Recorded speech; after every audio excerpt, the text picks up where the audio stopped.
Ladies and gentlemen, esteemed guests, parents, teachers, and friends, welcome to the 111th graduation exercises for the 6th grade class of San Enrique Elementary School with the theme, Kabataang Pilipino para sa matatag na kinabukasan ng bagong Pilipinas. Today, we gather to celebrate the remarkable achievements of our graduating pupils and to honor their dedication, perseverance, and hard work throughout their academic journey.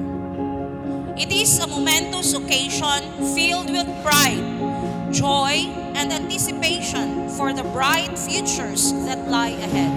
Without further ado, let us commence our ceremony.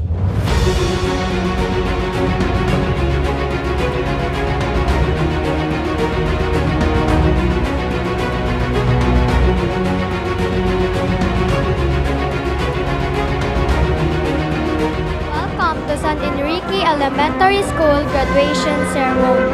Today, we gather to celebrate the remarkable achievements of our graduates.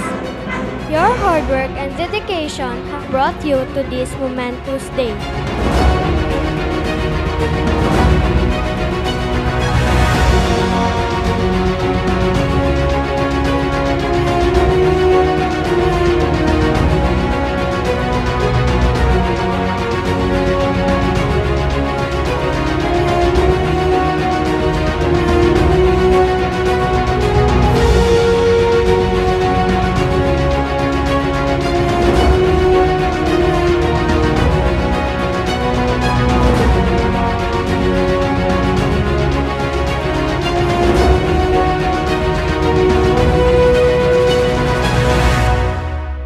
Today, even the hardship that you have passed, learning things from school and from home, with the modular type, you have been successful in your endeavor, that today you are graduates of these things that happen to the world.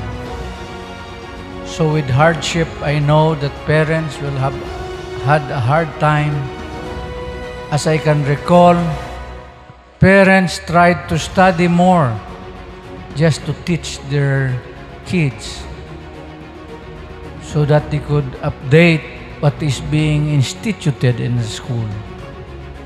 So today, may I say congratulations to everyone, graduates of this San Enrique Elementary School.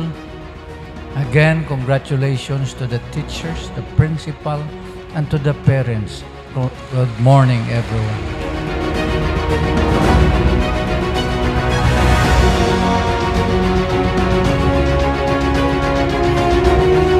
I do hereby confirm and approve the graduation of 31 special science pupils of elementaries of San Enrique Elementary School for the school year 2023-2024.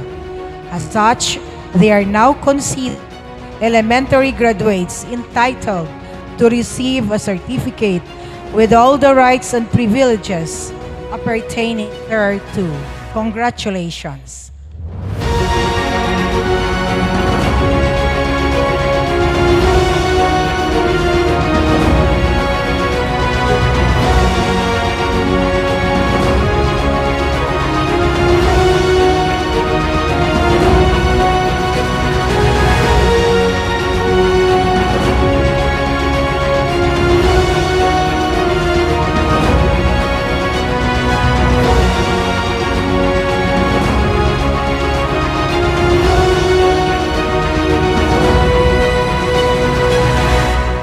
Kami mula sa tanggapan ng pangalawang Pangulo at Kagawaran ng Edukasyon ay walang sawang susuporta at aalalay para matupad ninyo ang inyong mga pangarap.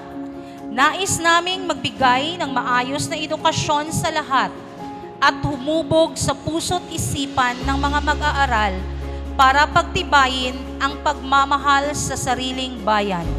Misyon naming iparating ang mga program ng DepEd at OVP sa lahat ng mga kabataan, anuman ang estado o sitwasyon sa buhay.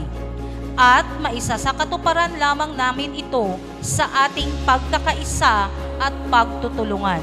Ubanin ninyo kami ug magdungan ta sa pagkabot sa atong panganday nga unsa ka malambuon nga nasod Pilipinas. Mga kababayan, patuloy po tayong maging matatag tungo sa pagtaguyod ng isang bansang makabata at mga batang makabansa.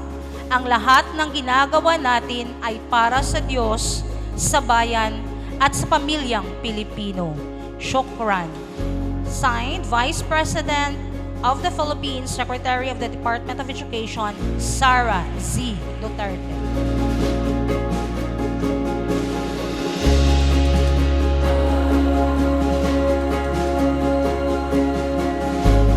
Success is the accomplishment of an aim or purpose. Manipis lang ang linya sa tunga sang success kag failure. Either you will achieve something or not. But don't worry too much when you fail because failure is part of success. So ano ang kinahanglan para sa success? Madamo. Hindi aksidente ang mangin successful or madinalagon.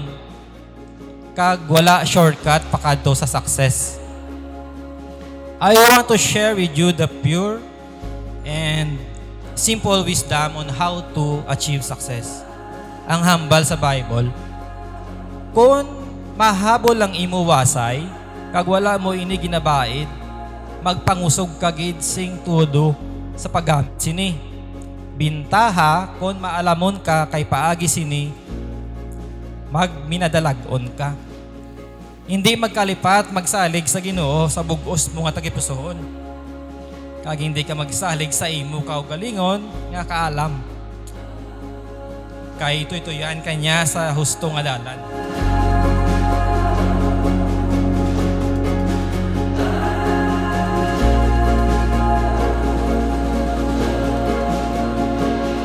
A special mention to my mommy and daddy who relentlessly giving their full support to me and my siblings. Daddy, salamat gid nga madamo kay nagpuli ka sa graduation day ko. Salamat di sa mga pagtudlo mo sa akon nga bitin. To my mom, mommy, I felt every bit of your sacrifice over the years. Salamat may kay kompleto recados ang pagtudlo mo sa akon. I love you both. Those classrooms, the canteen and the playground, we will going to miss it for sure. We will keep those memories that engrave into our hearts. Sa mga friends ko, thank you for being the catalyst nga naging active na ako sa Bakalan.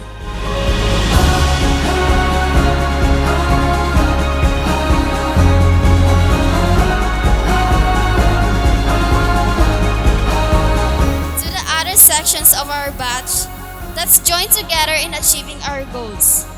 Let us make some extra efforts to make our dreams come true. I believe that all of us have special talents and skills. We will use this as the sword and buckler for the development of oneself. No one will be left behind. Let us make our parents, families, teachers, and the community proud.